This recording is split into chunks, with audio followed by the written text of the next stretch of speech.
Au nom du Père et du Fils et du Saint-Esprit. Amen.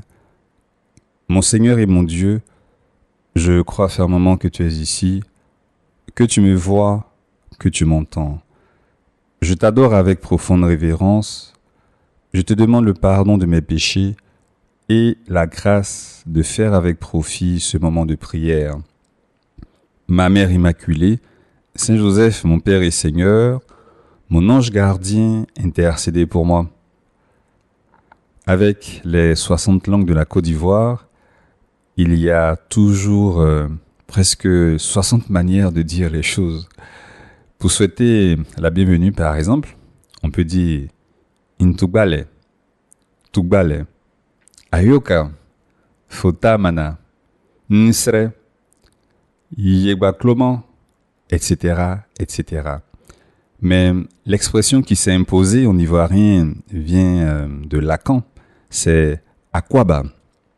Akwaba, ce n'est pas juste un mot, c'est le sourire qui l'accompagne, c'est l'étreinte aussi, à tout, et tout le protocole qui se met en branle.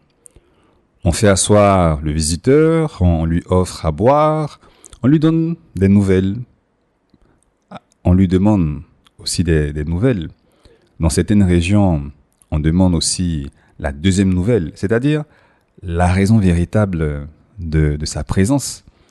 Et chacune de ces étapes est suivie de poignées de main chaleureuses.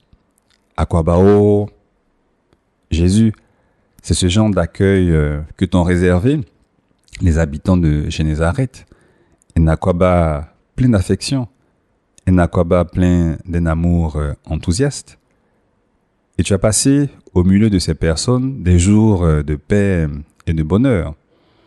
Génézareth, c'est une plaine de la Galilée, une plaine fertile située à l'ouest du lac de Tibériade.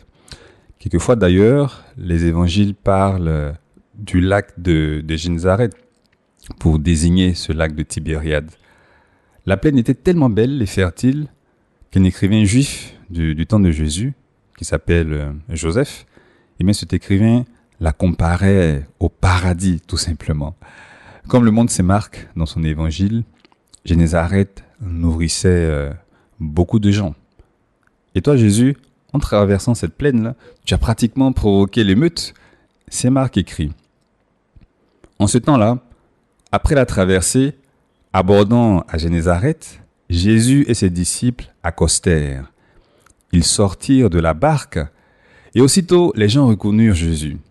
Ils parcoururent toute la région et se mirent à apporter les malades sur des brancards là où on apprenait que Jésus se trouvait.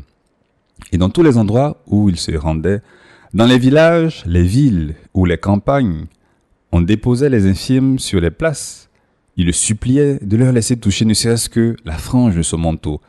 Et tous ceux qui la touchèrent étaient sauvés.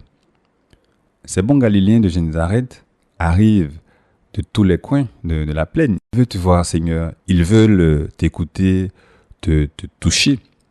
Et ils veulent te présenter leurs malades. Ils les trimballent. Certains ne te trouvent plus là où ils t'avaient laissé parce que tu es allé un peu plus loin. Et ils s'informent de nouvel endroit où tu te trouves. Ils s'y rendent avec ce pieux fardeau que sont les malades. Eh bien, ce genre d'accueil n'allait pas de soi.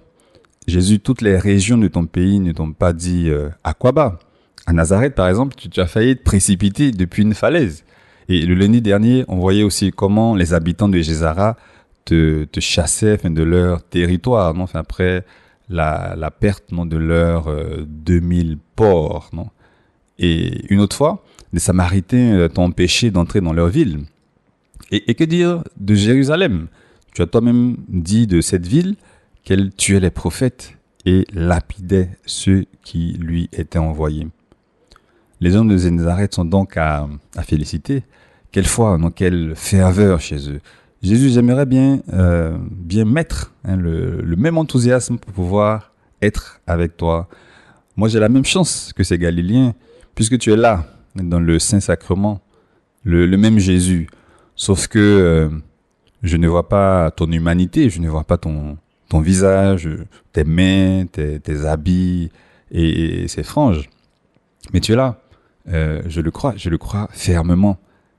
Et au cours de la messe, lorsque je vais communier, eh bien, c'est toi que je reçois. Toi qui es présent là, avec ton corps, avec ton sang, avec ton âme, avec ta divinité. Jésus, que chacune de mes communions soit un chaleureux aquaba de Génézareth. Et je voudrais aussi, maintenant, enfin, dans ce moment de prière, te demander pardon. Oui, pardon pour mes manques de foi qui m'ont amené à mal te recevoir quelquefois. Pardonne-moi, oui, toutes les fois où j'ai communié, alors que j'étais conscient que je ne devrais pas. Pour toutes les fois où peut-être mon seul objectif était d'éviter la question invasive et déplacée. Non? Mais pourquoi tu n'as pas communié aujourd'hui? En oubliant aussi que toi tu me demandes, mais mon cher ami, ma chère amie, pourquoi tu as communié aujourd'hui alors que tu savais que tu ne devrais pas? Oui, Jésus, pardonne-moi. Pardonne-nous les communions qui n'ont pas été Génézareth, mais plutôt Nazareth. Les communions qui n'ont pas été une réception, mais une déception, enfin comme à Gézara, une aberration comme en Samarie, une exécution, enfin comme à Jérusalem. Jésus, plus jamais ça. Et je te promets de faire attention, de bien me préparer, de préparer mon corps à te recevoir en vivant le jeûne eucharistique, en ne mangeant rien au moins 1 heure avant la messe. Et je te promets aussi de bien préparer mon âme et de faire passer le message autour de moi pour que, oui, mes amis, mes frères et sœurs te reçoivent le mieux possible.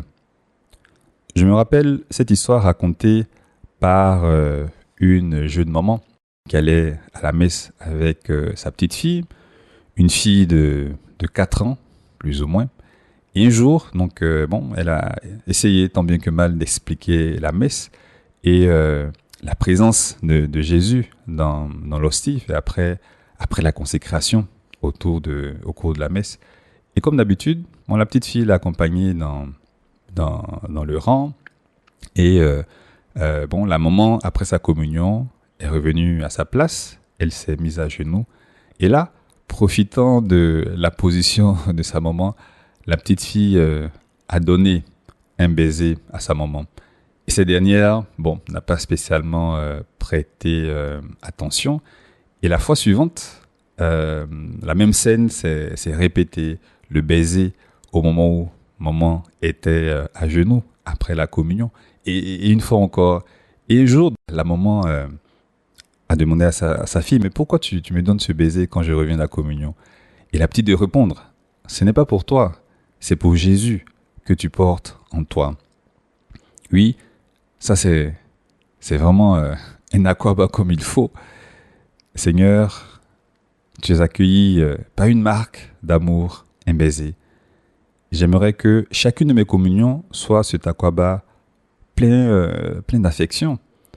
Te recevoir avec le sourire, te faire asseoir dans mon âme aussi propre que possible, te donner à boire l'eau simple de mon adoration, de ma louange, de mon action de grâce, te demander les nouvelles, même si je les connais d'avance, que tu m'aimes, que tu meurs pour moi, que tu t'es encore livré pour moi, que tu veux qu'à mon tour, je vive de toi, que je me donne totalement à toi.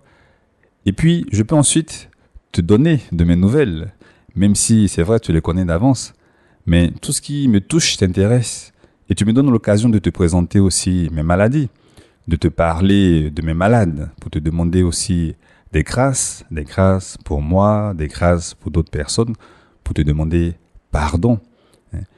Et donc, qu'au retour de la communion, oui, j'ai, Seigneur, avec toi, cette conversation, que ce soit vraiment un moment de prière aussi.